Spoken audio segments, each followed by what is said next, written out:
जर तुमचं will registered नसेल तर तुम्हाला कुठल्या तरी समजा आता पुढे तुम्हाला कुठल्याही गव्हर्नमेंट अथॉरिटी पुढे हे प्रूव्ह करायचं असेल की हे तुमचं विल आहे, तर त्यासाठी तुम्हाला प्रोबेटची प्रोसेस फॉलो, म्हणजे तुमच्या लिगल हेअर्सना प्रोबेटची प्रोसेस फॉलो करायला.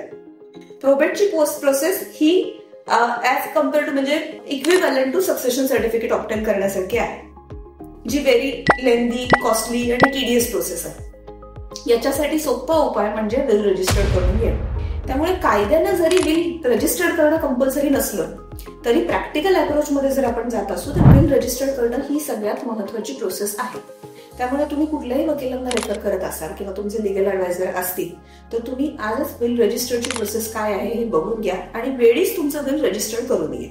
आणि याबद्दल तुमच्या कुठल्याही शंका असतील विलच्या बाबतीत तर आयदर तुम्ही आमच्या चॅनलवरती कमेंट करू शकता किंवा लिगल ॲडवायझरचं ऑफिस जे आहे त्याचा ऍड्रेस आणि हे सगळं लिंक मध्ये दिलेलं आहे, तिथं तुम्ही आम्हाला कॉन्टॅक्ट करू शकता. आमचे नंबर्स त्याच्यावरती अवेलेबल आहेत. तुमची कुठलीही क्वेरी असू दे त्याचं आम्ही पूर्णपणे समाधान करण्याचा आमच्या तऱ्हेनं प्रयत्न करू.